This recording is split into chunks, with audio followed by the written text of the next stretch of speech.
పరిశుద్ధ నామమునకు మహిమ కలుగునుగా. గలాతీ 1వ అధ్యాయము, గలాతీ రాసిన పత్రిక 1వ అధ్యాయము 4వ వచనమును చదువుకుందాం. మన తండ్రి అయిన దేవుని చిత్త ప్రకారము క్రీస్తు మనలను ప్రస్తుత దుష్ట కాలములో నుండి విమోచింపవలనని మన పాపముల నిమిత్తము తన్ను తాను అప్పగించుకొనెను. దేవుని పరిశుద్ధ నామమునకు మహిమ కలుగును గాక. ప్రియమైన యేసుక్రీస్తు ఎందుకు ఆయన అప్పగించుకొని ఉన్నాడు అనే ఉద్దేశమును మనం ఈ యొక్క వాక్యములో చదువుతూ ఉన్నాం. ప్రస్తుతం అందున్నటువంటి దుష్ట కాలం నుండి మనల్ని విమోచింపవలనని యేసు తన్ను తానే అప్పగించుకుని ఉన్నాడు. రెండవదిగా ఎఫెసీయులకు రాసిన పత్రిక 5వ అధ్యాయము 27వ వచనమును కూడా చదువుకుందాం. ఎఫెసీయులకు రాసిన పత్రిక 5వ అధ్యాయము 27వ వచనము. అటువలే క్రీస్తు కూడా సంఘమును ప్రేమించి అది కలంకమైనను ముడత అయినను అట్టిది మరేదైనను లేక పరిశుద్ధమైనది గాను నిర్దోషమైనది గాను మహిమగల సంఘముగాను ఆయన తన ఎదుట దానిని నిలువబెట్టుకొనవలెనని వాక్యముతో ఉదక స్నానము చేత దానిని పవిత్రపరిచి పరిశుద్ధపరచుటకై దాని కొరకు తన్ను తాను అప్పగించుకొనెను. 2 కారణముల కొరకు యేసు తన్ను అప్పగించుకొని ఉన్నట్లుగా మనం ఈ యొక్క వాక్యంలో చదివి ఉన్నాం. ప్రభు నామమునకు మహిమ కలుగును గాక. మన పాపముల నిమిత్తము తన్ను తాను అప్పగించుకొనెను. ఎఫెసీ 5:27లో చదువుతున్నాం. మహిమగల సంఘముగా తన ఎదుట మనల్ని నిలబెట్టుకొనవలనని యేసు దాని కొరకు తన్ను తానే అప్పగించుకొని ఉన్నాడు. యేసు అప్పగించుకున్న ఉద్దేశాన్ని ప్రతిరోజు మనం జ్ఞాపకం చేసుకోవాలి. యేసుక్రీస్తు అప్పగించుకున్నటువంటి ఉద్దేశమును ప్రతిదినమును మనం జ్ఞాపకం ఉంచుకొనవలెను. ఎప్పుడైతే యేసు ప్రభు ఒక మనిషిని కొరకు మన కొరకు ఎందుకొరకు తను తానే అప్పగించుకొని ఉన్నాడనే ఉద్దేశాన్ని మనం మర్చిపోయినట్లయితే మనము ఆయనకు అప్పగించుకునే విషయంలో వెనకాడుతాం. దేవుని నామమునకు మహిమ కలుగును గాక. ప్రస్తుతం అందున్నటువంటి దుష్ట కాలము నుండి మనల్ని విమోచింపవలనని మన పాపముల నిమిత్తము యేసు తన్ను తానే అప్పగించుకొని ఉన్నాడు. దేవుని నామమునకు మహిమ కలుగును గాక. యేసు తాను అప్పగింపబడు రాత్రి అప్పగింపబడి ఉన్నాడు. యేసు తన్ను తానే అప్పగించుకొని ఉన్నాడు. దేవుని పరిశుద్ధ నామమునకు మహిమ కలుగును గాక. అవును, యేసయ్య అప్పగించుకున్నందువలన కొట్టబడటానికి, నిందింపబడటానికి, అవమానింపబడటానికి, ఉమ్మి వేయబడటానికి, మేకుల చేత కొట్టబడటానికి, కొరడాలతో కొట్టబడటానికి, చంపబడటానికి యేసు తన్ను తానే అప్పగించుకొని ఉన్నాడు. దానికి ప్రధానమైన కారణము మనల్ని పాపముల నుండి విమోచింపవలనని. దేవుని పరిశుద్ధ నామమునకు మహిమ కలుగును గాక. అంత మాత్రమే కాదు, విమోచింపబడిన ఒక గుంపు జనముని, ప్రత్యేకింపబడిన ఒక గుంపు జనమును నిర్దోషులుగాను నిష్కలంకులుగాను మహిమగల సంఘముగా యేసు తన ఎదుట నిలబెట్టుకునవలనని వాక్యమనే ఉదక స్నానం చేత దాన్ని పవిత్రపరిచి దాని కొరకు తన్ను తానే యేసు అప్పగించుకొని ఉన్నాడు. యేసయ్య త్యాగాన్ని మనం మరవకూడదు. యేసయ్య త్యాగమును మనం ఎన్నడూ మనం మర్చిపోకూడదు. యేసుక్రీస్తు యొక్క త్యాగాన్ని మనం ఎన్నడూ కూడా మనం విడిచిపెట్టకూడదు. యేసు మన కొరకే, నా కొరకే, మీ కొరకే, మన ప్రతి ఒక్కొక్కరి కొరకు యేసు తన్ను తానే అప్పగించుకొని ఉన్నాడు. సత్యానికి అప్పగించుకునే విషయంలో వెనకడుగు వేయకూడదు. వాక్యానికి అప్పగించుకునే విషయంలో వెనకడుగు వేయకూడదు. ఉపదేశానికి అప్పగించుకునే విషయంలో వెనకడుగు వేయకూడదు. దేవుని ఆలోచనకు అప్పగించుకునే విషయంలో వెనకడుగు వేయకూడదు. నడిపింపుకు అప్పగించుకునే విషయంలో మన వెనకడుగు వేయకూడదు. దేవుడు నడిపించే మార్గములకు అప్పగించుకునే విషయంలో వెనకడుగు వేయకూడదు. దేవుని పరిశుద్ధ నామమునకు స్తోత్రం. ఎందుకు మనం ఆయనకు అప్పగించుకోవాలి? మన కొరకు యేసు అప్పగించుకున్నందువలన. దేవుని పరిశుద్ధ నామమునకు మహిమ కలుగును గాక. ప్రస్తుతం అందున్న దుష్ట కాలం అని చెప్పి రాయబడింది. ప్రస్తుత కాలం అది దుష్టకాలంగా మార్చబడింది. మొదటి దినమును ఆయన మంచిదిగా చూచి ఉన్నాడు. రెండవ దినమును కలగజేసిన తర్వాత దాన్ని మంచిదిగా చూచి ఉన్నాడు. 3, 4, 5 దినములు వారమనంతా దేవుడు సృష్టించి ప్రతి దినము దేవుడు మంచిది అని చూచి ఉన్నాడు కదా, దాన్ని మంచిదిగానే కలగజేసి ఉన్నాడు కదా. మరి పౌలు చెప్తున్నాడు ప్రస్తుతం అందున్న దుష్ట కాలము అని చెప్తూ ఉన్నాడు. దేవుని నామమునకు స్తోత్రం. దేవుని చేత మంచిదిగా సృష్టింపబడిన కాలం ఇది దుష్టకాలంగా మార్చబడి ఉన్నది. ప్రభు నామమునకు మహిమ కలుగును గాక. దీనికి ప్రధానమైన కారణం పాపమే దాని గల కారణం. దేవుని నామమునకు మహిమ కలుగును గాక. మనిషి పాపము చేసి దేవుని యొక్క మహిమను కోల్పోయి ఉన్నాడు. అందరూ పాపము చేసి దేవుని యొక్క మహిమను కోల్పోయి ఉన్నారు. పాపం మంచి కాలాన్ని దుష్టకాలంగా మార్చివేసి ఉన్నది. పాపం మంచి మనుషుని దుష్ట మనుషునిగా మార్చివేసి ఉన్నది. పాపం మంచి కుటుంబాన్ని దుష్టుల కుటుంబముగా మార్చివేసి ఉన్నది. దేవుని పరిశుద్ధ నామమునకు మహిమ కలుగును గాక.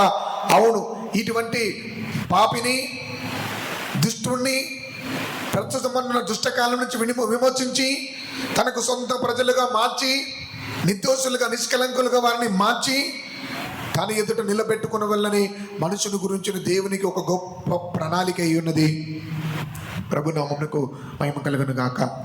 అవును, దేవుని యొక్క కనికరం ద్వారా ఎఫెసీ 2వ అధ్యాయము 13వ వాక్యములో చెప్పబడినట్లుగా, ఎఫెసీలకు 2వ అధ్యాయము 13వ వాక్యములో చెప్పబడినట్లుగా దూరస్తులైన మనల్ని ఆయన రక్తం వలన, మన దేవుడు క్రీస్తు యేసు ఆయన రక్తం వలన మన సమీపస్తులుగా మార్చి ఉన్నాడు. చదువుకుందాం. ఎఫెసీ 2వ అధ్యాయము 13వ వచనము. అయినను మునుపు దూరస్తులైన మీరు ఇప్పుడు క్రీస్తు యేసునందు క్రీస్తు రక్తము వలన సమీపస్తులై ఉన్నారు. క్రీస్తు యేసునందు క్రీస్తు రక్తం వలన సమీపస్తులై ఉన్నారు. మన పాపముల నిమిత్తము ఆయన అప్పగించుకొని ఉన్నాడు. పాపం నుంచి విడిపింపబడి పరిశుద్ధ సంఘంగా మార్చబడి నిమిత్తము యేసు తను అప్పగించుకొని ఉన్నాడు. యేసయ్య అప్పగించుకున్న త్యాగం ప్రతిదినము జ్ఞాపకం చేసుకుంటూ ఆయన పరిశుద్ధతకు మనం అప్పగించుకున్నట్లయితే ఆయన రక్తం మన నీతిమంతులుగా, నిర్దోషులుగా మార్చి ఆయన ఎదుట మనని నిలబెట్టును. దినదినం దేవునికి అప్పగించుకున్న అనుభవం మనకు ఉండాలి. దినదినం దేవునికి అప్పగించుకునే అనుభవం మనకు ఉండాలి. ప్రతిదినం దేవునికి సమర్పించుకునే అనుభవం మనకు ఉండాలి. ప్రభువా, ఈ దినమున నీ రాజ్యం, నీ రాకడ వచ్చినట్లయితే నన్ను పరిశుద్ధపరిచి నీ రాకడకు నన్ను చేర్చుకొనుము. నా ప్రాణం, ఆత్మ, శరీరమును నీ హస్తంలో సమర్పిస్తున్నాను. ప్రతి దినము మన దేవుని యొక్క చేతిలో మనం సమర్పించుకొని వెళ్ళడం. ప్రభు నామమునకు మహిమ కలుగును గాక. దేవునికి అప్పగించుకున్నట్లయితే మనకు కలిగే ఆశీర్వాదం ఏమిటి? ప్రభు నామమునకు మహిమ కలుగును గాక. రోమాకు పౌలు రాయిచు ఉన్నాడు, మనము ప్రతి దినము దేవునికి మనమే అప్పగించుకోవాలి. కారణం ఏమిటి? రోమా 6వ అధ్యాయము 13వ వచనమును చదువుకుందాం. రోమా 6వ అధ్యాయము 13వ వచనము. మరియు మీ అవయములను దుర్నీతి సాధనములుగా పాపమునకు అప్పగింపకుడి. పాపమునకు అప్పగింపకుడి. అయితే మృతులలో నుండి సజీవులు అనుకొని మిమ్ముని మీరే దేవునికి అప్పగించుకునుడి. దేవుని పరిశుద్ధ నామమునకు మహిమ కలుగును గాక. మిమ్ముని మీరే దేవునికి అప్పగించుకొనుడి. ఒక మనిషి పాపానికి అప్పగించుకుంటే పాపం వాని మీద ఏలుబడి చేస్తున్నది. గర్వానికి అప్పగించుకుంటే గర్వం అధికారిగా ఉండి ఏలుబడి చేస్తున్నది. చెడు తలంపులకు అప్పగించుకుంటే చెడు తలంపులు వారి మీద ఏలుబడి చేస్తున్నవి. దేవుని పరిశుద్ధ నామమునకు స్తోత్రం. మనం దేవునికి అప్పగించుకుంటే దేవుడు మన మీద అధికారిగా ఉండి మనల్ని నడిపించుచు ఉన్నాడు. ప్రభు నామమునకు మహిమ కలుగును గాక. అందునిమిత్తమే ప్రతిదినము మనల్ని, మన అవయములను దేవునికి మనం అప్పగించుకొనవలెను. 12వ వాక్యం చదువుకుందాం. రోమా 6వ అధ్యాయము 12వ వచనము. కాబట్టి శరీర దురాశలకు లోబడినట్లుగా చావునకు లోనైన మీ శరీరమందు పాపమును ఏలనీయకుడి. దేవుని నామమునకు స్తోత్రం. పాపమును ఏలనివ్వకుడి. పాపము ఏలనివ్వకుండా చేసేది మనమే, పాపమును ఏలుబడి చేయనట్లుగా చేసేది మనమే. ప్రభు నామమునకు స్తోత్రం. అవును, మన మీద ఏలుబడి దేవునికి మాత్రమే ఉండాలి. మన మీద అధికారిగా దేవుడు మాత్రమే ఉండాలి. మన జీవితంలో రాజుగా మన దేవుడు మాత్రమే ఉండాలి. అంటే మనల్ని, మన అవయములను, మన ప్రాణాత్మ శరీరములు ప్రతిదినము పాపమునకు మరణించిన వారముగా, క్రీస్తు యేసు నిమిత్తము దేవుని విషయంలో జీవము గలవారంగా ప్రతిదినము దేవునికి అప్పగించుకోవాలి. ఇది ఏంటి? ఇది బాప్తిజ సత్యమును గురించి చెప్పబడి ఉన్నది. బాప్తిజం పొందిన వారలారా, తండ్రి, కుమార, పరిశుద్ధాత్మను బాప్తిసమును పొందిన వారికి ఈ సత్యం నిశ్చయముగా మనకు జయ జీవితంలోనికి నడిపించుచు ఉన్నది. ప్రభు నామమునకు స్తోత్రం. పాపం ఏలుబడి చేస్తున్నదా? చెడు తలంపులు ఏలుబడి చేస్తున్నాయా? దుష్ట స్వభావములు ఏలుబడి చేస్తున్నాయా? వాటి నుంచి విడుదల పొందడానికి ఒక పరిష్కారం ఏంటంటే ప్రతిదినము మనల్ని దేవునికి మనం సమర్పించుకోవాలి. ఎలా సమర్పించుకోవాలని చెప్తున్నాడు? దేవుని పరిశుద్ధ నామమునకు స్తోత్రం. మృతుల నుండి సజీవులమని అనుకొని మిమ్ముని మీరే దేవునికి అప్పగించుకొనుడి. ప్రభు నామమునకు స్తోత్రం. ప్రతిదినం దేవునికి అప్పగించుకోవాలి. పాత పరిశుద్ధులు చెప్పారు, ప్రతిదినం ఉదయమునే మన ప్రతి అవయవాన్ని పేరు చెప్పి దేవునికి అప్పగించుకోవాలంట. అప్పుడు పాపం మనల్ని ఏలబడి చేయకుండా మనం కాపాడబడుతున్నాం. ఎందుకు? యేసు అప్పగించుకొని ఉన్నాడు, పాపం నుండి మనల్ని విమోచింపవల్లని. ఆయన విమోచించాడు. అయినా పాపం ప్రతిదినం మనుషుల జీవితంలో క్రియ చేస్తూ ఉన్నది. స్వభావ రీతిలో, తలంపుల రీతిలో, ఊగల రీతిలో, మాటల రీతిలో, క్రియల రూపకంగా పాపం మనుషుని యొక్క జీవితంలో ఈ దినమున క్రియ చేయించి ఉన్నది. దాని నుంచి పూర్తి విడుదల పొందుకోవడానికి ప్రతి దినము దేవునికి అప్పగించుకున్నప్పుడు పాపం మన జీవితంలో ఏలుబడి చేయకుండా మనకు కాపాడబడుతూ ఉన్నాం. ప్రభు నామమునకు మహిమ కలుగును గాక. అంత మాత్రమే కాదు, మనము ఈ లోకముల నుంచి విమోచింపబడటం మాత్రమే కాకుండా, ఈ లోకం పాప అనుభవాల నుంచి మనం విడుదల పొందటం మాత్రమే కాకుండా, దేవునితో కూడా ఉండటానికి విమోచింపబడబోతున్నాం. ఆ విమోచన ఏ విమోచన? చివరి విమోచన. ఆ విమోచన పేరేం పేరు? శరీర విమోచన. అదే ప్రభు యొక్క రాకడ. దేవుని పరిశుద్ధ నామమునకు మహిమ కలుగును గాక. పాపం నుంచి విమోచింపబడిన వారు నిత్య విమోచనలో పాలు పొందాలి. అది ప్రభు యొక్క రాకడ, యేసుక్రీస్తు యొక్క రాకడ. దేవుని నామమునకు స్తోత్రం. ఇప్పుడు ప్రస్తుతం మనం పాపంలో నుంచి విమోచింపబడి ఉన్నాం. రెండవదిగా, లోకములో నుంచి విమోచింపబడుటే శరీర విమోచన లేదా శరీరము రూపాంతరపరచబడటం. దేవుని పరిశుద్ధ నామమునకు మహిమ కలుగును గాక. ఇంత రక్షణలో మాత్రమే మనం తృప్తి కలిగి ఉండకూడదు. ఈ రక్షణలో మాత్రమే మనం తృప్తి పడి ఉండకూడదు. ఇదిగో ఇంకొక రక్షణ ఉన్నది, అదే చివరి రక్షణ అని రాయబడి ఉన్నది. ఆ రక్షణ ఎప్పుడు కలుగుతున్నది? యేసు మధ్యాకాశంలో ప్రత్యక్షమైనప్పుడు ఒక గుంపు జనం రూపాంతరపరచబడబోతున్నారు. ప్రభు నామమునకు స్తోత్రం. వారు ఎవరనగా, పాపం ఎవరి అందే తేలుబడి చేయట్లేదో, శాపం ఎవరి అందే తేలుబడి చేయట్లేదో, లోకం ఎవరి అందే తేలుబడి చేయట్లేదో, ఎవరి జీవితంలోనైతే దేవుడే ఏలుబడి చేస్తున్నారో వారే నిత్య విమోచనలో, శరీర విమోచనలో పాలు పొందబోతున్నారు. ఇంకా చెప్పాలంటే, ఈ భూమి మీద మనం జీవించే కాలమున దేవుడు మన జీవితంలో పరిపాలకుడుగా, ఏలుబడి చేసే ఒక రాజుగా ఉంటే, వారే 1000 ఏళ్ల పరిపాలనలో ఏలుబడి చేసే అధికారులుగా మార్చబడబోతున్నారు. ఇది అర్థమైందని చెప్పినారు. ఒక అలేలు చెప్పండి చూద్దాం. దేవుని పరిశుద్ధ నామమునకు స్తోత్రం. ఈ భూమి మీద మనం ఉన్నప్పుడు, ఇప్పుడు మన శరీరంలో ఉన్నాం. ఇప్పుడు పాపమో, లోకమో, దుష్ట స్వభావాలో, దుష్ట కార్యములో మన మీద ఏలుబడి చేసే ఒక అధికారిగా ఉండకుండా, దేవుడు మన మీద అధికారం ఉండునట్లుగా, దేవుడు మన మీద అధికారిగా ఉండునట్లుగా, దేవుని యొక్క ఆధీనంలో ఉంటూ, దేవుని చేత నడిపింపబడుతూ, దేవుని చేత ఏలుబడి చేయబడుతున్నటువంటి అనుభవం కలిగిన వారే రాకడలో, శరీర విమోచన అనే రాకడలో కొనిపోబడి వారు 1000 ఏళ్ళ పరిపాలన చేయవారుగా ఉంటారు. వారికి పేరేం రాయబడిందంటే నీతిమంతులను, పరిశుద్ధులను అని రాయబడి ఉన్నది. దేవుని పరిశుద్ధ నామమునకు మహిమ కలుగును గాక. వారు క్రీస్తుతో కూడా 1000 ఏళ్ళు రాజ్యమేలుదురు. ప్రభు నామమునకు మహిమ కలుగును గాక.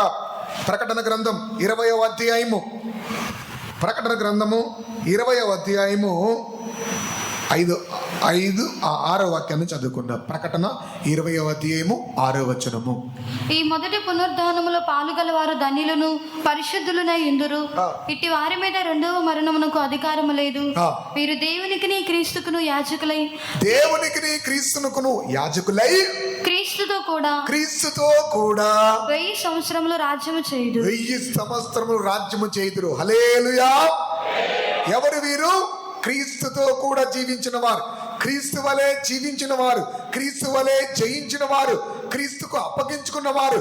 ఈ భూమి మీద ఉన్నప్పుడు పాపం తమ మీద అధికారము చేయనివ్వకుండా దేవుని యొక్క అధికారములో, దేవుని యొక్క ప్రభుత్వములో, దేవుని యొక్క ఏలుబడిలో ఉన్నవారే క్రీస్తుతో కూడా 1000 ఏళ్ళు రాజ్యమేలుదురు. దేవుని పరిశుద్ధ నామమునకు స్తోత్రం. అందుకు మనం చేయవలసింది ఏంటి? పాపం, దుష్ట స్వభావాలు మన మీద ఏలుబడి చేయకుండా, దేవుడు మాత్రమే, దైవికమైన అనుభవాలు మాత్రమే మన మీద ఏలుబడి చేసే ఒక అనుభవంలో మనం ఉన్నప్పుడే 1000 ఏళ్ళు క్రీస్తుతో కూడా మనము రాజ్యమేలుదుము. దేవుని పరిశుద్ధ నామమునకు స్తోత్రం. పాపం నిండిన లోకంలో ఎలా ఈ జీవితము చేయుట? పాపం పెరిగిపోతుంది, శాపం పెరిగిపోతుంది, లౌకిక కార్యాలు పెరిగిపోతుంది. ముందున్న కాలం వల్ల ఇప్పుడు లేదు. కొంతమంది అంటారు, మీరు సేవకు వచ్చిన కాలంలో ఉన్నట్లేదు ఇప్పుడు కాలం. మీకు ఏది లేదు కాబట్టి అన్ని విడిచిపెట్టొచ్చారు.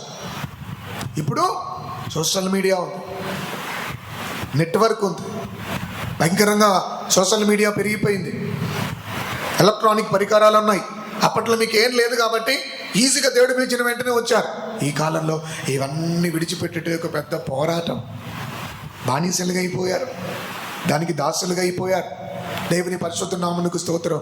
పాపం నిండిన ఈ లోకంలో పాపం అంటుకోకుండా, పాపం మనల్ని అంటుకోకుండా, మనం పాపం అంటుకోకుండా ఎలా జీవించుట, దానికి మొట్టమొదటిగా దేవుడు నాకు ఇచ్చిన ప్రకటన ప్రకారంగా ప్రతిదినం మనమే దేవునికి సాక్రిఫైస్ చేసుకొని ప్రతిదినం దేవునికి మనం మనపూర్వకంగా సమర్పించుకోవటం ద్వారా సత్యానికి, దేవుని యొక్క ఆలోచనకు, మనకు ప్రకటింపబడే సువార్తకు, మనకు బయలుపరచబడుతున్న ఉపదేశమునకు మనం మనపూర్వకంగా సమర్పించుకుంటే ఈ ఉపదేశమే మనల్ని కాపాడితే, ఈ సువార్త మనల్ని కాపాడితే, మన దేవుని చేతులు అప్పగించుకున్నప్పుడు పౌలు చెప్తున్నాడు, నేను ఆయనకు అప్పగించుకున్న దానిని ఆదిన వరకు కాపాడటకు ఆయన శక్తిమంతుడని నేను రూఢిగా నమ్ముతున్నాను అంటున్నాడు. దేవునికి స్తోత్రం. నేను దేనికి అప్పగించుకుంటున్నానో వారే నా మీద ఒక ప్రభుత్వం చేసే అధికారిగా ఉంటున్నారు. దేవుని నామమునకు స్తోత్రం. దేవునికి అప్పగించుకుందాం, దేవుని యొక్క ఆలోచనకు అప్పగించుకుందాం, దేవుని యొక్క కృపకు అప్పగించుకుందాం, సత్యానికి అప్పగించుకుందాం, ఉపదేశమునికి అప్పగించుకుందాం, ఆత్మకు నడిపింపుకు అప్పగించుకుందాం. దేవుని పరిశుద్ధ నామమునకు మహిమ కలుగును గాక. మనము ఈ జీవితం ముగించేంత వరకు దేవుడే మన మీద అధికారిగా ఉందురుగాక, దేవుడే మనకు నాయకుడిగా ఉందురుగాక, దేవుడే మనకు రాజుగా ఉందురుగాక, దేవుడే మనకు కాపరిగా ఉందురుగాక. దేవుని పరిశుద్ధ నామమునకు స్తోత్రం. అలాంటి వారే ఏళ్ళ క్రీస్తుతో కూడా రాజ్యమేలేదు. ఎలా ఈ జీవితం సాధ్యం?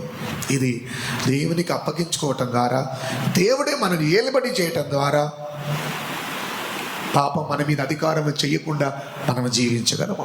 రెండవదిగా నోవాగును గురించి మనం ధ్యానించుకున్నట్లయితే, నోవాగు కాలములో జనులు పెళ్లికి ఇచ్చుకొనొచ్చు, పెళ్లి చేసుకొనొచ్చు, తినుచు త్రాగుచు, దేవుడు తమను ఎందుకొరకు సృష్టించాడో, సృష్టించిన దేవుణ్ణి, సృష్టింపబడిన దేవుని యొక్క ప్రణాళికను మరచి జీవించుచున్నటువంటి కాలములో నోవాహు నిందారహితుడిగా జీవించి ఉన్నాడు. ఎలా సాధ్యం? అది ఎలా సాధ్యం? నోవాహు కాలములో సంభవించినట్లుగా మనుష్య కుమారుడు వచ్చు కాలమున జరుగును అని చెప్పి రాయబడి ఉన్నది. ఎలా? నోవాహుకు ఎలా ఆ జీవితం సాధ్యపడింది? సర్వ ప్రపంచం పాపములో మునిగి తేలుతుంటే, సర్వ ప్రపంచం పెళ్లికిచ్చుకొనొచ్చు, పెళ్లి చేసుకొనొచ్చు, నిత్యము వారికి తలంపులు, ఊగలు కేవలం చెడ్డవిగా ఉన్న కాలమున నోవాహు మాత్రం నిందారహితుడిగా ఎలా జీవించగలిగి ఉన్నాడు? దేవుని పరిశుద్ధ నామమునకు మహిమ కలుగును గాక. మొట్టమొదటిగా నోవాహు కాలంలో సంభవించినట్లుగా ఇప్పుడు జరుగుతున్నది ఈ కాలమున మనం కాపాడబడటానికి ప్రతిదినం దేవునికి అప్పగించుకున్న ఒక జీవితం ద్వారా మనం కాపాడబడుతున్నాం. రెండవదిగా ఎలా ఈ జీవితం మనకు సులభముగా సాధ్యం? ఆదికాండము 6వ అధ్యాయము 8వ వచనమును చదువుకుందాం. అయితే నోవాహు యెహోవా దృష్టి యందు కృప పొందిన వాడాయెను. తర్వాత నోవాహు వంశావళి ఇదే.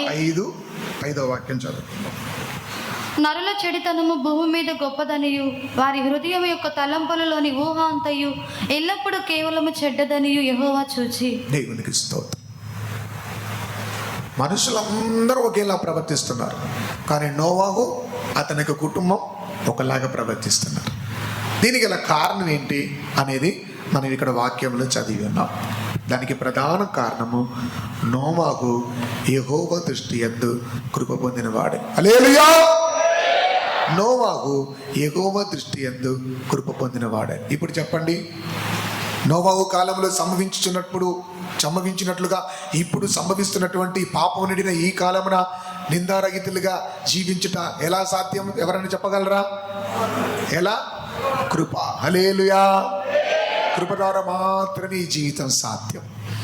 మనం ఎంత జాగ్రత్త పడినా, మనం ఎంత భద్రంగా ఉన్నా, యెహోవా పట్టణమును కాపాడని ఎడల దాని కావలి కాయవారు మేలుకొని ఉండుట వ్యర్థం. దేవుని పరిశుద్ధ నామమునకు స్తోత్రం. ఈ దినమున మనం కృప పొందుకోవాలి. ఈ దినమున కృపగల వారంగా మనం మార్చబడాలి. దేవుని పరిశుద్ధ నామమునకు మహిమ కలుగును గాక. నోవాహు నాశనం నుంచి తప్పింపబడి ఓడలోనికి ప్రవేశింపబడ్డానికి అతనిలో ఉన్నటువంటి కారణములు, ఒక కారణము నోవాహు యెహోవా దృష్టి యందు కృప పొందిన వాడాయను. మనకు ప్రసంగం యొక్క అంశం, మన పాపం నుండి మనం విమోచింపబలని యేసు తన్ను తానే అప్పగించుకొని ఉన్నాడు. మనమందరము పాపం నుంచి విమోచింపబడి ఉన్నాం. అయినా పాపం ఏలుబడి చేస్తున్నది, లోకం ఏలుబడి చేస్తున్నది, లౌకిక కార్యాలు అధికారం చేస్తూ ఉన్నాయి. ఈ కాలమున ఎలా మనం జయకరమైన జీవితం చేయటం ఎలా అనేది మనం ఇప్పుడు నేర్చుకుంటున్నాం. పాపం నుంచి రక్షింపబడిన వారు దేవుని ఎదుట నిలబెట్టబడాలి. దేవుని పరిశుద్ధ నామమునకు మహిమ కలుగును గాక. నోవాహు కుటుంబం లోకములోనే ఉన్నది, లోకస్తుల మధ్యలో ఉన్నది, కానీ లౌకిక కార్యం ఏది లేకుండా తాను తన కుటుంబము అందరిలో ప్రత్యేకమైన జీవితమును కలిగి ఉన్నారు. ఇది కేవలం కృప ద్వారా మాత్రమే సాధ్యం. అంత మాత్రమే కాదు, ఆదికాండము 6వ అధ్యాయము 9వ వచనమును కూడా చదువుకుందాం. నోవాహు వంశావళి ఇది. నోవాహు నీతిపరుడును తన తరములో నిందారహితుడినై రెండవది, అతడు నిందారహితుడు. నోవాహు దేవునితో నడిచిన. మూడవది, అతడు దేవునితో కూడా నడిచెను. దేవుని పరిశుద్ధ నామమునకు మహిమ కలుగును గాక. అందుకే ఆదికాండం 7వ అధ్యాయము 1వ వాక్యంలో చెప్పబడింది, నీవును నీ ఇంటి వారును ఓడలోనికి ప్రవేశించుడి, ఇదే మన నిత్య విమోచన. అతడు భూమి మీద ఉన్నాడు, నీతిమంతుడిగా జీవిస్తున్నాడు. మనం భూమి మీద ఉన్నాం, నీతిమంతులుగా జీవిస్తున్నాం. యేసుక్రీస్తు రక్తం ద్వారా, రోమ 5:1 చెప్పబడింది, విశ్వాసం ద్వారా మనం నీతిమంతులుగా తీర్చబడి ఉన్నాం. నీతిమంతులుగా తీర్చబడ్డ మాత్రమే కాదు, ఓడలోనికి ప్రవేశపెట్టబడాలి. ఆయన రాకడలు కొనిపోబడాలి, మహిమలో మనం చేర్చబడాలి.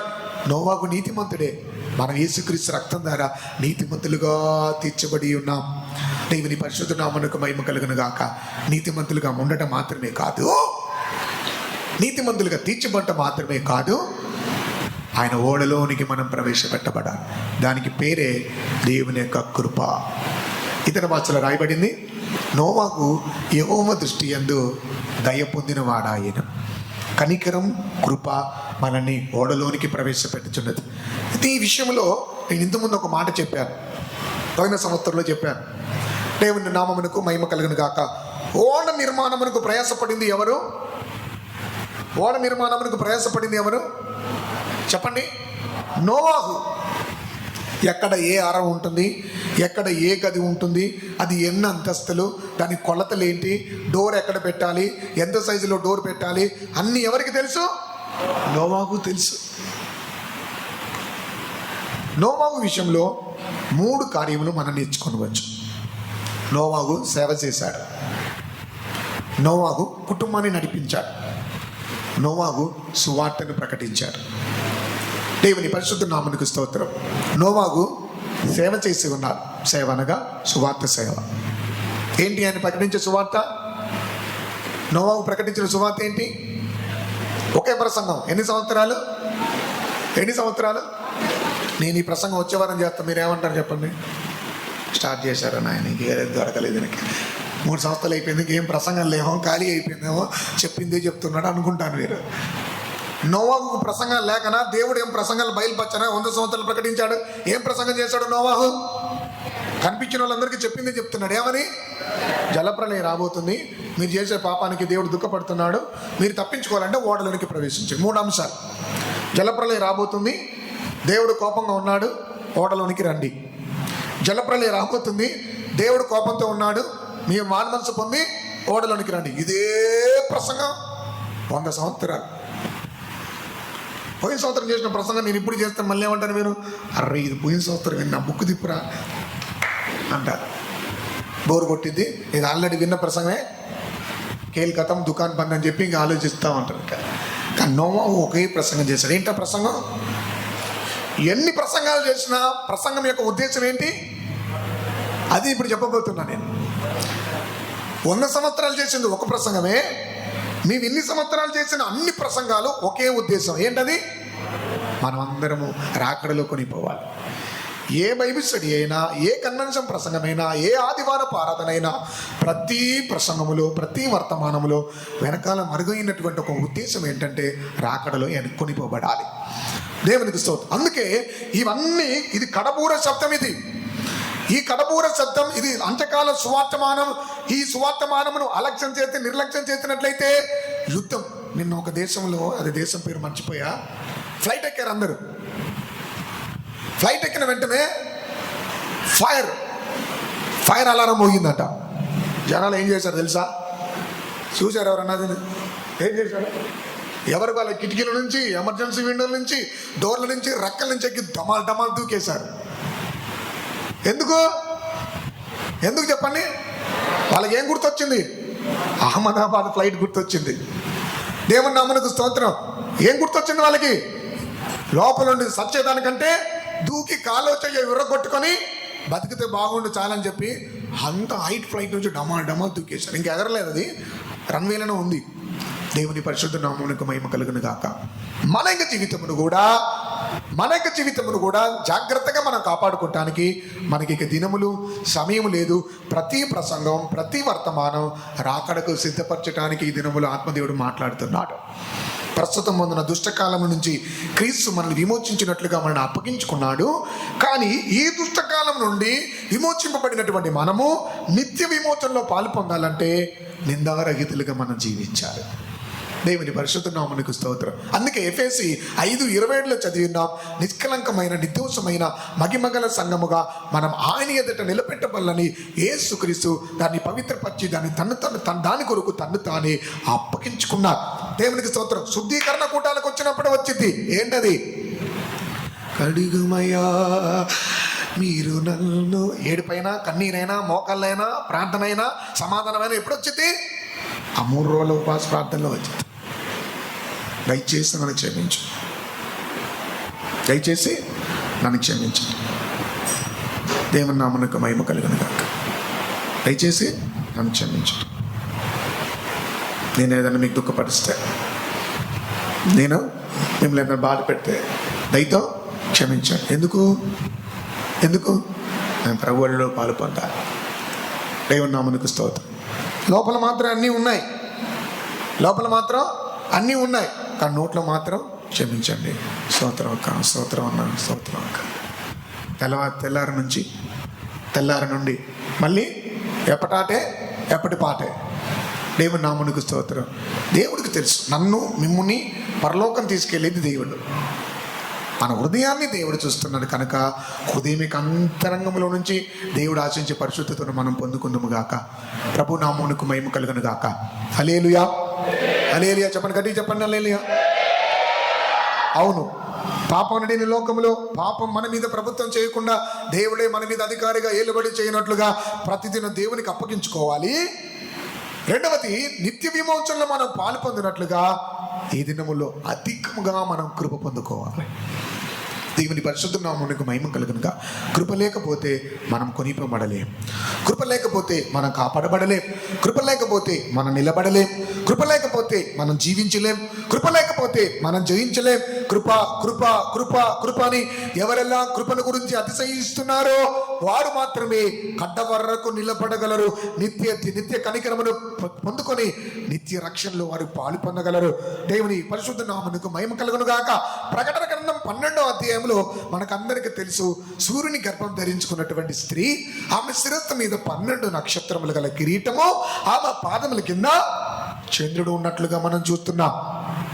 ఆ స్త్రీ కననైనటువంటి మగ శిశువుని మింగటానికి సర్పం, ఘట సర్పం 7 తలలతో అది కాచుకొని ఉన్నది.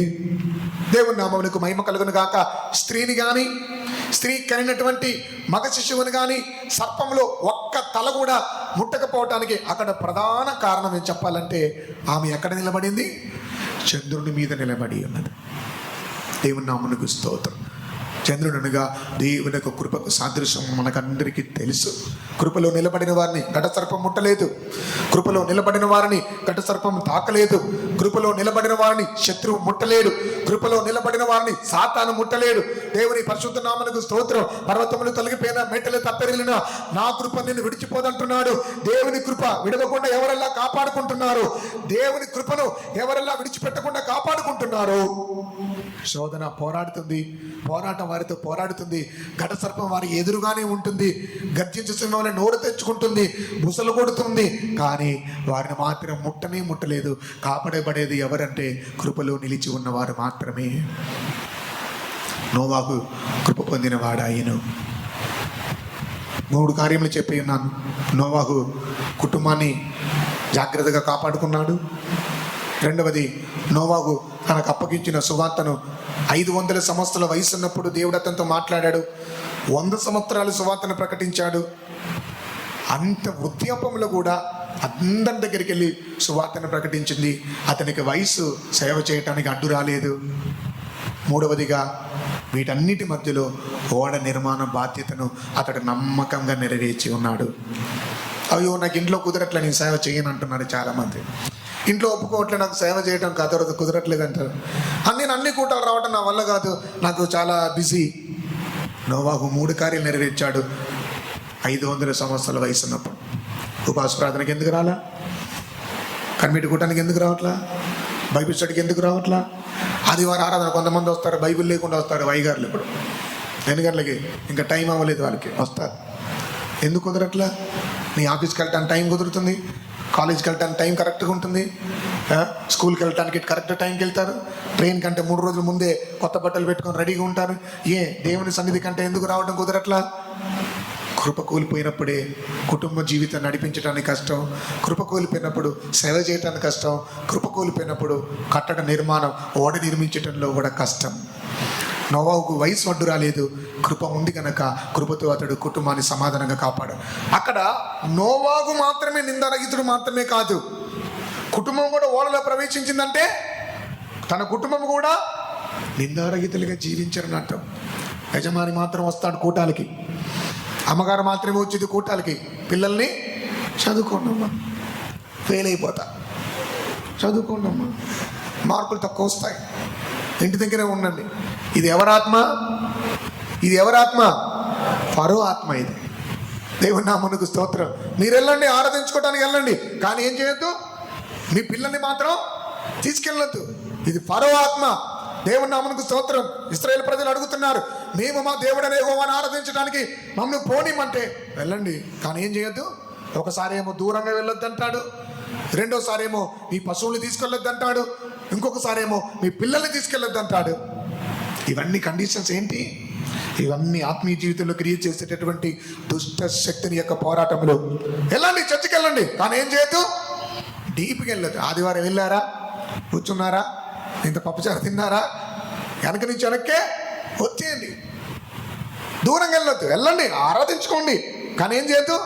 డీప్కి వెళ్ళావా, నీతో దేవుడు మాట్లాడుతా, నువ్వు సాగెళ్ళిపోతావు. వద్దు, డీప్కి వెళ్ళబాకు. ఎంతలో ఉండాలో అంతలో ఉండు, ఎంతలో ఉండాలి అంతలో ఉండు. నువ్వు డీప్కి వెళ్ళి అన్ని కూటాలకు వెళ్తే నువ్వు ఖచ్చితంగా వాళ్ళ మారిపోతావు, ఖచ్చితంగా నువ్వు సేవకి వెళ్ళిపోతావు, మా జీవితాన్ని గండి కొట్టిపోతావు. మామూలుగా వెళ్ళావా, టైంకి వెళ్ళు, అయిపోయిందా, అట్లా వచ్చేసి దూరం పోవద్దు. సత్యము నెరుగుదురు, సత్యం మిమ్మును స్వతంత్రులుగా చెయ్యను. సత్యము లోనికి రాకపోతే ఊరికే యేసుని గురించి తెలుసుకొని మామూలుగా నామకార్థంగా పై భక్తి చూపిస్తే సత్యము తెలియని క్రైస్తవుడు, స్వాతంత్రం లేని క్రైస్తవులు, విడుదల లేని క్రైస్తవులు అని అర్థం చేసుకోవాలి. ప్రభు నామమునకు స్తోత్రం. రెండవదిగా, మీ పశువులను తీసుకెళ్ళొద్దు అంటున్నాడు. దేనికి పశువులు? దేనికి? దేవునికి బలి అర్పించటానికి. మామూలుగా వెళ్ళండి, నోరు మూసుకొని ఉన్నాడు. స్తోత్ర బలి వద్దు, ఏ బలి వద్దు, మిమ్మల్ని మీరు బలిగా అప్పగించుకోవద్దు. చప్పట్లు కొడితే చెయ్యి నొప్పి వచ్చింది, మోకాళ్ళు వేస్తే మోకాళ్ళ నొప్పి వచ్చింది, నడువు నొప్పి వచ్చింది, గిరగిర తిరిగి పడి కింద పడితే ఉదయం నువ్వు టిఫిన్ చేయకుండా రాత్రి 10 గంటలకు పడుకొని ఉదయం పొద్దున్నే 6 గంటలకు లేచావు తెలుసా? రోజు 10 గంటలకు లేచేదాన్ని, ఈరోజు ఆదివారం కాబట్టి 6 గంటలకే లేచావు. నీ కళ్ళు తిరుగుతాయి. వద్దు అంటే పిశాచు నీతో మాట్లాడింది. బలి అర్పించుకొని ఇవ్వదు, బలిగా సమర్పించుకొని ఇవ్వడు. ఎవడో వెనకాల వినిపిస్తుందా? ఫరో మోకాలు వేయటం, మన శరీరాన్ని వేదనలకు అప్పగించుకోవటం, అదొక బలి మనస్సు. దేవుని నామమునకు స్తోత్రం. బలి అర్పిస్తే అక్కడ ఏమవుతుంది? ఒక ప్రాణం పోతుంది. 10 నిమిషాలు కూడా మోకాలు వేయట్లే మన పిల్లలు.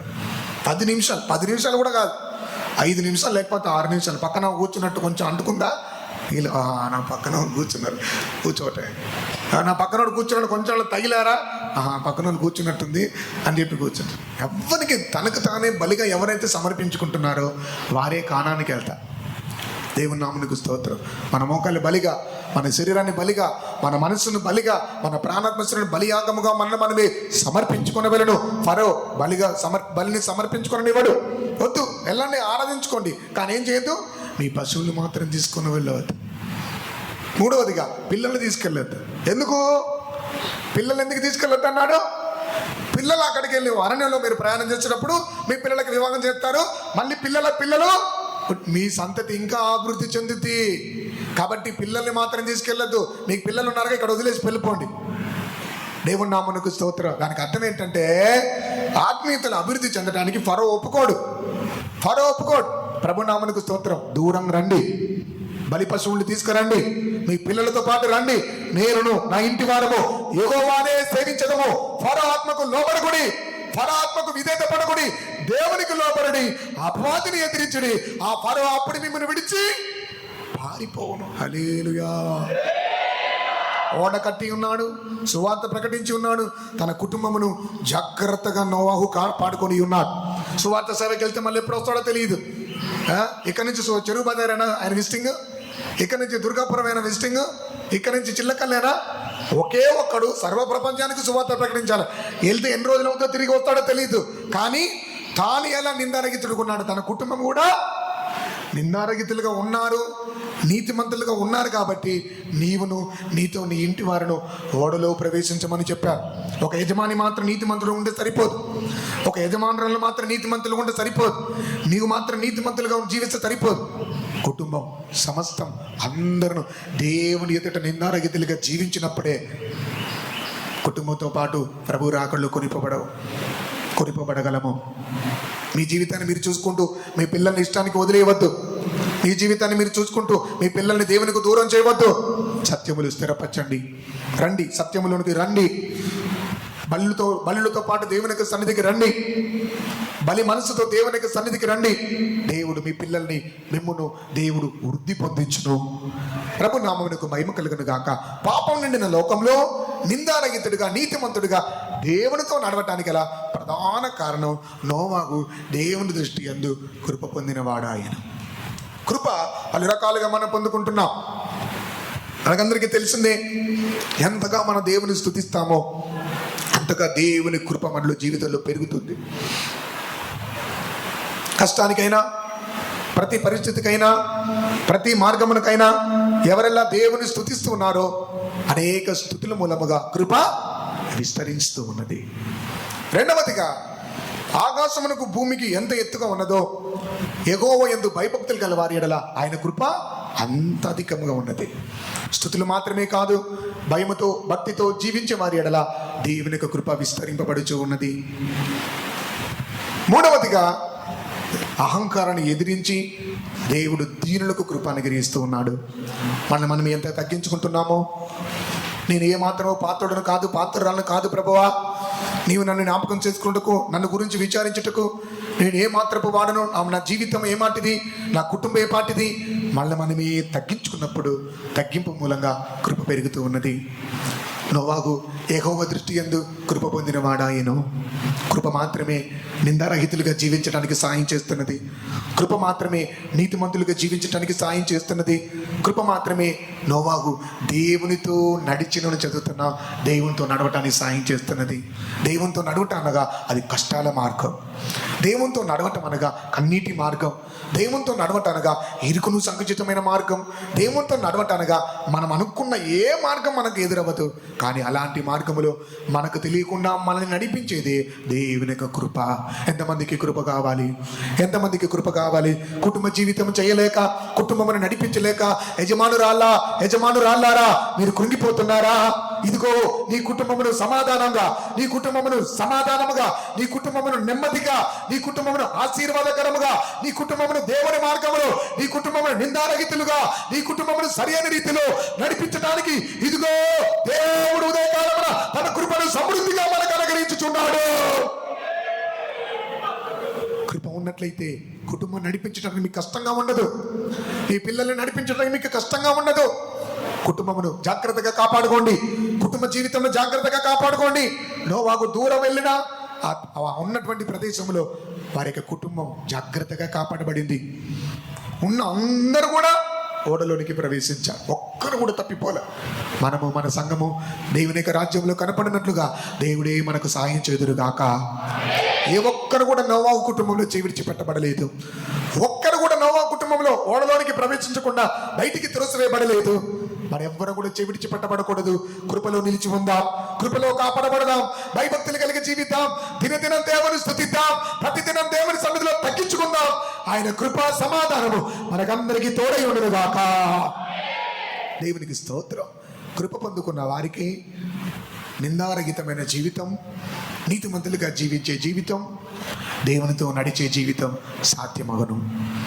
ప్రభు ఆయన మార్గమును అనేక మంది ప్రారంభిస్తున్నారు, కానీ క్రీస్తుతో అనేకులు ముగించటలేదు. మార్గ మధ్యలోనే వెళ్తున్నారు. తేమ ఏ లోకమును స్నేహించి పరిశుద్ధులను విడిచిపోయి ఉన్నాడు. ఇది నెల అనేక మంది మధ్యలో విడిచిపోతున్నారు, మధ్యలో పడిపోతున్నారు, మధ్యలో తొట్టిల్లిపోతున్నారు. కారణం ఏంటంటే కృప నష్టమైపోవటగల కారణమైనది. ఏ విధంగా ఒక మనుషునికి జీవితంలో కృప నష్టమైపోతుంది అనే కొన్ని కార్యములు చెప్పి ఈ కూటాన్ని ముగించబోతున్నా. కృపను పొందుకోవటం మాత్రమే కాదు, కృపను మన జీవితంలో మనం కాపాడుకుందాం. కృపను పొందుకోవటం మాత్రమే కాదు, కృపను మన జీవితంలో మనం కాపాడుకుందాం. కృప ఎప్పుడైతే తొలగిపోతుందో, కృప ఎప్పుడైతే మనం విడిచిపెడుతున్నామో, కృపను ఎప్పుడైతే మనం పోగొట్టుకుంటున్నామో, దేవుని ఎదుట జీవించడం మనకు కష్టంగా ఉండును. నిందారహితులుగా జీవించడం కష్టంగా ఉండును. నీతిమంతులుగా జీవించడం కష్టంగా ఉండును. దేవునితో నడుచుట కష్టతరంగా ఉండును. ప్రభునామమునకు మహిమ కలుగును గాక. నేను ఇప్పుడు చెప్పే ఒక మాట, కృప అనగా చేయలేని ఒక జీవితము, చేయలేని ఒక మనుషుని ద్వారా చేయింపజేసేదే దేవుని యొక్క కృప. చేయలేని ఒక జీవితమును, అసాధ్యమైన ఒక జీవితమును, చేయలేను అనుకున్నటువంటి ఒక మనుషుని చేయింపజేయనట్లుగా, జీవింపజేయనట్లుగా, జయింపజేయనట్లుగా చేసేదే దేవుని యొక్క కృప. పౌలు చెప్తున్నాడు, నేనేమై ఉన్నానో దేవుని యొక్క కృప వల్లనే ఉన్నాను. అందరికంటే నేను అధికంగా ప్రయాసపడి ఉన్నాను, అయినా నేను కాదు, నాకు అనుగ్రహింపబడిన దేవుని యొక్క కృప. కృప ఎక్కువగా ప్రయాసపడినట్లుగా చేయను, కృప గోడ నిర్మాణించినట్లుగా చేయను, కృప కుటుంబ జీవితమును చేయనట్లుగా చేయను, కృప నీ సువార్త సేవ దేవుని కొరకు జీవించినట్లుగా, సేవ చేయనట్లుగా, కడ వరకు నమ్మకంగా అప్పగించిన పరిచర్యను చేయనట్లుగా చేయనిది దేవుని యొక్క కృప. కృపను పోగొట్టుకునవద్దు. ప్రభు నామమునకు మహిమ కలుగును గాక. ఏ విధంగా కృప మనుషుని జీవితంలో నష్టమైపోతున్నది, ప్రభు నామమునకు మహిమ కలుగును గాక. హెబ్రీయులకు రాసిన పత్రిక వైపు మన గమనాన్ని తిప్పినట్లయితే పొందుకున్నటువంటి కృప ఏ విధంగా వ్యర్థమైపోతున్నది. హెబ్రీ 12వ అధ్యాయము, హెబ్రీలకు 12వ అధ్యాయము 15వ వచనాన్ని చదువుకుందాం. హెబ్రీ 12:15. మీలో ఎవడైనా దేవుని కృపను పొందకుండా తప్పిపోవునేమో అనియు, చేదైన వేరు ఏదైనా మొలచి కలవరపరచుట వలన అనేకులు అపవిత్రులైపోదురేమో అనియు. దేవుని పరిశుద్ధ నామమునకు మహిమ కలుగును గాక. తెలుగు బైబిల్లో సరిగా రాయబడలేదు, కానీ ఇతర బైబిల్లో చేదైనటువంటి వేరు మూలముగా కృప తొలగిపోచున్నట్లుగా, కృప నష్టమైపోచున్నట్లుగా మనం చూడగలము. దేవుని పరిశుద్ధ నామమునకు స్తోత్రం. రోజు దేవుని స్తుతిస్తున్నారు, మంచిదే. లోకమే వద్దని చెప్పి భయభక్తులు కలిగి ప్రత్యేక జీవితం చేస్తున్నారు, మంచిదే. దేవుడి వల్ల కాపాడబడుతున్నాను ఒప్పుకుంటున్న, తగ్గించుకుంటున్నారు, మంచిదే. కానీ కృప పొందుకున్న వారు కృపలో నిలిచి ఉండి ఓడలోనికి ప్రవేశపెట్టబడి జయం పొంది సింహాసనం ఎద్దుకు, దేవుని ఎద్దుకు కొనిపోబడాలంటే కృపను కడవరకు కాపాడుకోవాలి. ఎలా కృపను కాపాడుకోగలము? చేదైన వేరు మన జీవితంలో లేనప్పుడు, చేదైన వేరు మన జీవితంలో మొలవకుండా ఉన్నప్పుడు కృపను మనం కాపాడుకోగలం. ఈ చేదు అనగా అర్థం ఏమిటి? ఇది ద్వేషము. ప్రభు నామమునకు మహిమ కలుగును గాక. ద్వేషములు, పగ, అసమాధానములు, కక్షలు చేదైనటువంటి వేరుకు సాదృశ్యంగా ఉన్నది. దేవుని పరిశుద్ధ నామమునకు మహిమ కలుగును గాక. మనమైనా కూరగాయలకు వెళ్ళినప్పుడు దోసకాయ చేదుగా ఉంటే, కీర దోసకాయ చేదుగా ఉంటే, బీరకాయ చేదుగా ఉంటే తింటావా? కోడి కోసినప్పుడు ఫస్ట్ ప్రధానంగా మెయిన్ దేని మీద కాన్సెప్ట్ పెట్టాలి? చేదు ఎంత ఉంటుంది? చిన్న, మన కనుగుడ్డంతా కూడా ఉండదు. ఫస్ట్ దాన్ని ఏం చేయాలి? దాన్ని తీసి పక్కన పెట్టాలి. అలాగనే మనం తింటున్నాం, త్రాగుతున్నాం, సుఖిస్తున్నాం, కానీ ఒకటి చేయాల్సింది ఏంటంటే ఆ చేదును మాత్రం పక్కన పెట్టచ్చు. అందుకు ఏమవుతుంది? జీవితం అంతా చేదైపోతుంది. జీవితం అంతా కృప నష్టమైపోతుంది. అందుకే దేవునితో నడవటం కష్టం, నిందారహితమైన జీవితం కష్టం, నీతిమంతులుగా జీవించటం కాపాడుకోవటం కష్టం, దేవుని ఎదుట నడుచుకోవటం, దేవునితో నడవటం కష్టం. ఎందుకంటే కృప నష్టమైపోవటం ద్వారా. చేదు కొంచెమే, కానీ కొంచెం చేదు సమస్తమును అది చేదుగా మారుస్తూ ఉన్నది. దేవుని నామమునకు మహిమ కలుగును గాక. దేవజనమ, మనందరము సహోదరులము, మనందరం ఒకే తండ్రి పిల్లలము. దేవుని పరిశుద్ధ నామమునకు మహిమ కలుగును గాక. మేమందరం ఒకే తండ్రి పిల్లలము. కుల, మత, జాతి మనలో వ్యత్యాసం లేదు. మనకు కులం లేదు, మనకు మతం లేదు. మనకేముంది? క్రీస్తు ఒక్కడే ఉన్నాడు. దేవుని నామమునకు స్తోత్రం. ఉన్నత కులం వాళ్ళైతే నేను బంగారం పెట్టిలో పెడతారా? చెప్పండి. ఉన్నత కులం అయితే మిమ్మల్ని తీసుకెళ్ళి బంగారం పెట్టి చేపిస్తారా చచ్చిపోతే? ఏ పెట్టి? చెక్క పెట్టే. మా అంటే నీకు కొంచెం క్లాత్ కాస్ట్లీ ఉంటుంది, కానీ ఆ క్లాత్ కూడా ఎక్కడ పోయింది? ఎక్కడ పోయింది? బొందలగడ్డలకు పోయింది. గుర్తుపెట్టుకో. కుల గురించి అతిశయించేవారు, జాతి గురించి అతిశయించేవారు గుర్తుపెట్టుకోండి. అందరూ ఎక్కడికి వెళ్ళేది? ఎక్కడికి వెళ్ళేది? చెప్పండి. ఏం తెలియనట్టు చేస్తారేందమ్మా? ఏ కులమైనా ఎక్కడికి వెళ్ళాల్సిందే. వాళ్ళు చచ్చిపోతే జ్ఞాపకార్థ కూటమి పెట్టాల్సిందే, నువ్వు చచ్చిపోయినా జ్ఞాపకార్థ కూటమి పెట్టాల్సిందే. ఉన్నత కులం వాళ్ళు చచ్చిపోయిన అదే పాట, లోకులం చనిపోయిన వాళ్ళు అదే పాట. అవునా కదా? మీకేమైనా వాక్యాలు మార్చి చెప్తున్నామా? చెప్పండి. సేవకులకు ఒక ప్రసంగం ఉంటుంది. సేవకులు చనిపోతే సియోను గురించి ప్రసంగం చేస్తారు, విశ్వాసం చనిపోతే యెరూషలేము గురించి. అదేం మారుతుంది తప్ప కులాన్ని గురించి ఎక్కడ మెన్షన్ చేయట్లా. చేదు, పగ, కక్ష, భేదములు, వ్యత్యాసములు కలిగి ఉన్నవారు ఇంకా క్రీస్తుతో కూడా అంటుకట్టబడలా. నేను క్రీస్తుకు వేరే ఉన్నామని అర్థం. నేను తెలియగలుగుతున్నా. నిజంగా ఉన్నత కొన్ని వాళ్ళు చచ్చిపోతే అబ్దుల్ కలాం చచ్చిపోయాడు. ఏ పెట్టెలు పెట్టారు? ఏ పెట్టెలు పెట్టారు? చెప్పండి. నేను చూస్తాను అబ్దుల్ కలాం భూస్థాపన, డైరెక్ట్గా వెళ్ళలేదు, వీడియోలో చూసా. ఎక్కడ పెట్టారు? ఎక్కడ పెట్టారు చెప్పండి? పిఎం అయినా, సీఎం అయినా, ఏఎం అయినా, పిఎం అయినా ఎక్కడ పెట్టాల్సిందే? మట్టిలో పెట్టాలి. గుర్తుంచుకోవాలి. ఒకరోజు మనందరం మట్టిలోకి వెళ్ళాల్సిన వారం. దేవుని పరిశుద్ధ నామమునకు మహిమ కలుగును గాక. దేవుడు మనలో ఉన్నాడా? ఆయన మహిమైశ్వర్యమైన పరిశుద్ధాత్మ మనలో ఉన్నదా? కృపా మగధైశ్వర్యం మనము పొందుకున్నామా? క్రీస్తు ఐశ్వర్యం మనలో ఉన్నదా? అది చాలండి మన జీవితానికి గొప్పతనం. కృప లేకుండా, మహిమ లేకుండా, అభిషేకం లేకుండా, తాళాంతులు లేకుండా, దైవిక స్వభావం లేకుండా ఎవరికి కావాలండి కులం? దేవుని పరిశుద్ధ నామమునకు మహిమ కలుగును గాక. చేదైన వేరు మీలో మొలుచునేమో, అందువలన మీరు అపవిత్రులు అయిపోదురేమో. దేవుని పరిశుద్ధ నామమునకు స్తోత్రం. ఇక్కడ ఎబ్రీలో చదువుతున్నాం, కృప నష్టమైపోయినప్పుడు, చేదు వేరు మొలిచినప్పుడు వారిలో అనేకులు అపవిత్రులు అయిపోతున్నారని రాయబడింది. ఏ పాపం మనుషుల మీద ఏలుబడి చేస్తుంది? వారు అపవిత్రులు అయిపోతున్నారు. పరిశుద్ధ జీవితం ఏ కష్టతరంగా ఉంది. పాపం నిండిన ఈ లోకంలో నోవహు వలె నీతిమంతులుగా, నిందారహితులుగా, దేవునితో నడవలేకుండా ఈ జీవితం ఎందుకు కష్టతరంగా ఉంది? చేదు, పగ, ద్వేషము, కక్ష, పగలు మనుషుల జీవితంలో ఉన్నంత వరకు కృప నష్టమైపోతూనే ఉంటుంది. దేవుడు కృప ఇస్తాడు. స్తోత్రం చెప్తున్నాం కాబట్టి దేవుడు కృప ఇస్తాడు. కానీ కృప నిలిచి ఉండాలంటే మంచి మనసుతో, ఏక మనసుతో, మంచితనముతో, ప్రేమ కలిగి దేవుడు క్రీస్తునందు మనల్ని క్రీస్తునందు దేవుడు మనం క్షమించినట్లుగా మనము ఒకరినొకరు క్షమించే గుణం కలిగినప్పుడే కృప మనలో నిలిచి ఉంటుంది. దేవుని పరిశుద్ధ నామమునకు మహిమ కలుగును గాక. రెండవదిగా ఎలాగూ కృపను నష్టం చేసుకుంటున్నాం?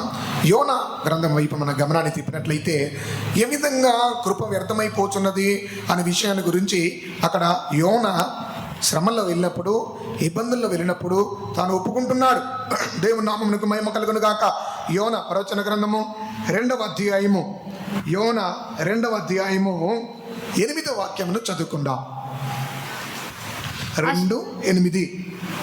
అసత్యమైన వ్యర్థ దేవతల యందు లక్ష్యముంచువారు తమ కృపాధారమును విసర్జింతురు. దేవుని నామమునకు మహిమ కలుగును గాక. కృపను ఏ విధంగా విసర్జిస్తున్నారనగా అసత్యమైన వ్యర్థ దేవతల యందు లక్ష్యముంచువారు అనగా వాటిని చూచువారు లేదా వాటిని అనుసరించువారు. ప్రభునామమునకు స్తోత్రం. ఇక్కడ వ్యర్థ దేవతలనే మాత్రమే కాకుండా వ్యర్థమైనది ప్రతిదీ అనుసరించేవారు కృపను విసర్జిస్తున్నారు. నూతన సెలవులో ప్రవేశించే వారికి గుణాల గురించి రాయబడింది.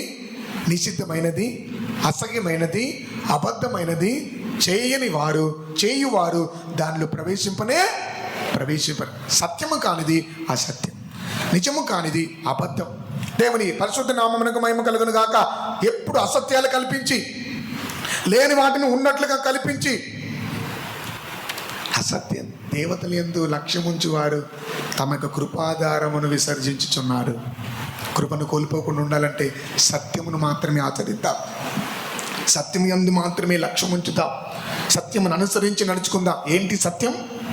ఏసే సత్యము, ఏసే జీవము, ఏసే మార్గము.